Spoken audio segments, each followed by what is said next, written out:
సుల్తాన్ షరీఫ్, అఖిల భారత విద్యార్థి సమాఖ్య ఏఐఎస్ఎఫ్ నెల్లూరు జిల్లా ప్రధాన కార్యదర్శిగా పనిచేస్తా ఉన్నాను.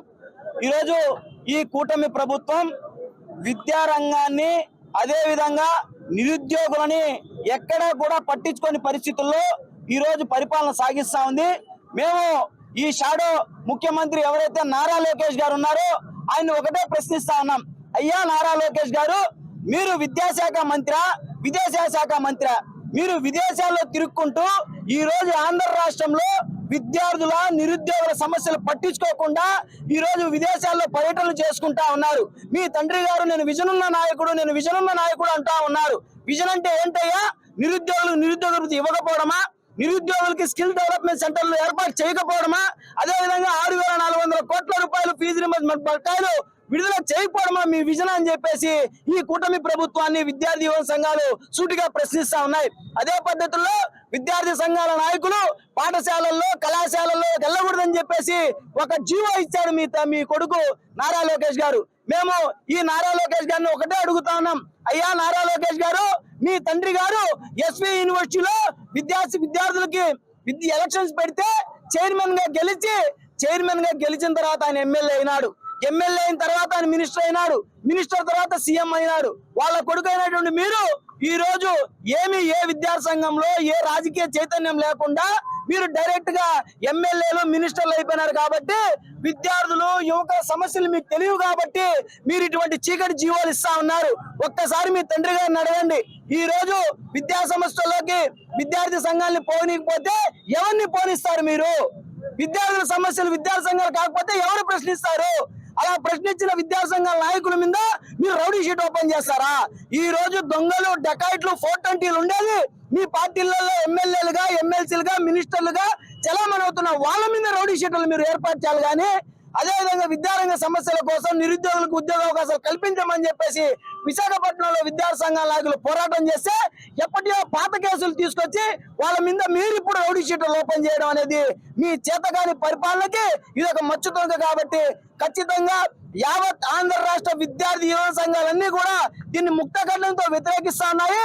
మీ చేతగాని పరిపాలనని ఖచ్చితంగా చర్మగీతం పాడేందుకు ఈ ఆంధ్ర రాష్ట్ర విద్యార్థులు, యువకులు ఖచ్చితంగా నడుం బిగించి ఖచ్చితంగా మీ గద్దెలు దింపేంత వరకు ఈ పోరాటాలు కొనసాగిస్తాయని చెప్పేసి ఆంధ్ర రాష్ట్రంలో ఎటువంటి దయనీయమైన పరిస్థితులు ఎదుర్కొంటున్నామంటే 20 నెలల క్రితం చంద్రబాబు నాయుడు గారి ప్రభుత్వం అధికారంలో రావడానికి ముందు మేనిఫెస్టోలో విద్యార్థులను, యువకుల్ని లక్ష్యంగా చేసుకుని మాకు రకరకాలటువంటి హామీలు, మా యువకులు కావచ్చు, విద్యార్థులు కావచ్చు, నిరుద్యోగ వృత్తి కింద 3,000 ఫీజు రీయింబర్స్మెంట్ బకాయిలు చెల్లిస్తామని చెప్పి రకరకాల హామీలు, దొంగ హామీలు ఇచ్చి ప్రభుత్వం ఏర్పడి 18 నెలలు గడుస్తున్నప్పటికి కూడా ఏ ఒక్క హామీని కూడా సక్రమంగా అమలుపరచకుండా మా హామీలను మాకు ఇవ్వండి, మీరు చెప్పినటువంటి ఏదైతే మేనిఫెస్టోలు పెట్టాలో అవి అమలుపరచండి అని అడిగినందుకు ఈ రోజు ఆంధ్ర రాష్ట్రంలో విద్యార్థుల మీద, యువకుల మీద అనేక రకాలైనటువంటి దుర్మార్గమైన అన్యాయంగా అరెస్ట్ చేయడం, వాళ్ళ మీద కేసులు పెట్టడం, వాళ్ళ మీద రౌడీ షీట్లు ఓపెన్ చేసే దుర్మార్గమైన పరిస్థితి బహుశా భారతదేశంలో ఈ ఆంధ్ర రాష్ట్రంలో ఉందని తెలియజేస్తా ఉన్నా.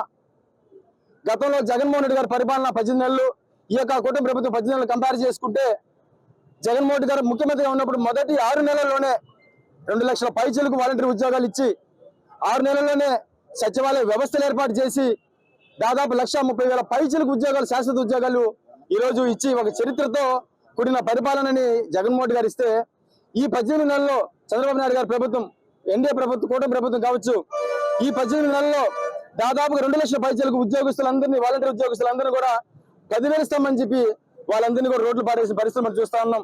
సచివాలయ వ్యవస్థల్ని నిర్వీర్యం చేస్తూ సచివాలయ ఉద్యోగాలను కూడా అనేక రకాలైనటువంటి ఇబ్బందులు గురి చేసిన పరిస్థితి రోజు మనం ఆంధ్ర రాష్ట్రం చూస్తా ఉన్నాం. అదే కాదు, జగన్మోహన్ రెడ్డి గారు ఎంతో ముందు చూపుతో మన బిడ్డల భవిష్యత్తు కొరకు 17 మెడికల్ కాలేజీలను ఆయన తీసుకొచ్చి దాదాపు అన్నింటిని కూడా పూర్తి చేసి ప్రజలకి అందుబాటులో ఉండాలా, పేద విద్యార్థులందరూ డాక్టర్ అవ్వాలన్న ఒక దృఢ సంకల్పంతో ఈరోజు ఆ కాలేజీలను తీసుకొచ్చి పూర్తి చేసి కొద్దిగా ఒక 10-20% ఉంటే ఆ బాధ్యతని చంద్రబాబు నాయుడు ప్రభుత్వం తీసుకోవాల్సింది పోయి ఒక 6,000 కోట్లు ఖర్చు పెడితే అయిపోయే కాలేజీలను కూడా ప్రైవేట్ అనే పేరుతో చంద్రబాబు నాయుడు గారి బినామీలుగా దారాదత్తం చేయడానికి ఈ రోజు పూనుకున్నారంటే ఇంతకంటే దయనీయమైన పరిస్థితులు ఆంధ్ర రాష్ట్రంలో ఉంటాయని నేను అనుకోవడం. అదే కాదు, జాబ్ క్యాలెండర్ అని చెప్పి జాబ్ క్యాలెండర్ పక్కన పెట్టి బాబు క్యాలెండర్ ద్వారా చంద్రబాబు నాయుడు గారి ప్రభుత్వానికి అనుకూలంగా ఉన్న నాయకులు కావచ్చు, కార్యకర్తలు కావచ్చు, ఆయన బినామీలకు కావచ్చు దోచిపెట్టే క్రమంలో కొంతమంది ఆయనకు అనుకూలంగా వ్యవహరించే మీడియాని కూడా వాళ్ళకి కమిషన్లు పంచే కార్యక్రమంతో పాలన సాగిస్తున్నారు తప్ప విద్యార్థులకి యువకులకి ఇచ్చిన ఏ ఒక్క హామీని అమలు పరిచే కార్యక్రమం చేయడానికి తెలియజేస్తా ఉన్నా. ఇదే విధంగా చంద్రబాబు నాయుడు కానీ మొద్దు నిద్రతో మొండి వైఖరితో వ్యవహరిస్తే ఈ రోజు వామపక్షాల సోదరులు మొన్న మరి ఇతర వామపక్ష నాయకులందరితో కలిసి ఈ రోజు మేము ఒక ధర్నా కార్యక్రమానికి పూనుకున్నాం. రాబోయే రోజుల్లో ఈ మొండి వైఖరి మానుకొని మేనిఫెస్టోలో పెట్టిన ప్రతి ఒక్క కార్యక్రమం ప్రతి ఒక్క అంశాన్ని గాన విద్యార్థులకు కావచ్చు యువకులకు కావచ్చు మీరు కానీ ఇవ్వకపోతే ప్రతి ఒక్క నిరుద్యోగి 3,000 ఇస్తామన్నారు. ఆ 3,000 కొన్ని లక్షల మందికి ఈ 18 నెలలకి దాదాపు ఒక నిరుద్యోగి మీరు 54,000 రూపాయల వృత్తి మీరు బాకీ ఉన్న సంగతి గుర్తు చేస్తా ఉన్నా.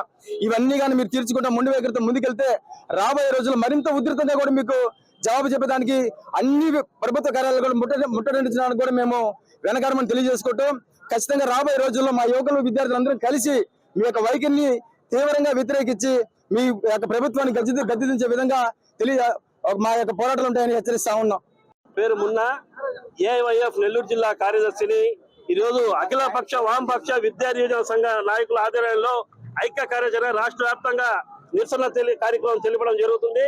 ఈ కార్యక్రమం ముఖ్య ఉద్దేశం ఏంటంటే గతంలో ఎన్డీఏ ప్రభుత్వం అధికారం రాకముందు చేసిన వాగ్దానం నిలబెట్టుకోవాలని నారా లోకేష్ గారు యువగణ పాదయాత్రలో నేను వస్తే నిరుద్యోగ భృతి ఇస్తాను, జాబులు ఇస్తాను, జాబ్ క్యాలెండర్ విడుదల చేస్తామని అనేక హామీలు చెప్పి యువజన విద్యార్థి సంఘ నాయకులను పిలిపించి మరి ఆయన కలిసి మేము చేస్తామని చెప్పి వాగ్దానం అయితే చేశారు.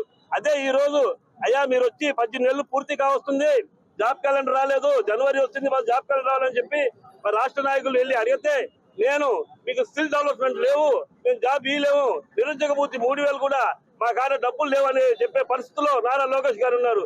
అదే బుద్ధి మీకు ఫస్ట్ అధికారం రాకముందు ఏమైంది ఒకసారి మీకు గుర్తు తెచ్చుకోండి. అధికారం రాకముందు మేము వస్తే జాబులు వస్తాయి, బాబు వస్తే జాబ్ వస్తున్నారు. ఎవరికి వచ్చింది జాబులు? మీ కార్పొరేషన్ లో మీ రౌడీలకి వాళ్ళకి వచ్చాయి, కానీ ఏదైనా నిరుద్యోగ ఏదైనా జాబ్ వచ్చిందా ఒకసారి మీరు ఆత్మవిమర్శ చేసుకోండి. అంతేకాకుండా మేము అధికారంలో వచ్చిన తర్వాత ఎలక్షన్లు ఇచ్చిన హామీలు అమలు చేయలేదు, నిరుద్యోగ భృతి. చరిత్ర సృష్టించినోడు ఇప్పుడు ఆ చరిత్రని తిరగరాయబోతున్నాడు. అబద్ధాల గోడల్ని బద్దలు కొట్టి నిజాలను రాగా మీ ముందుంచబోతున్నాడు.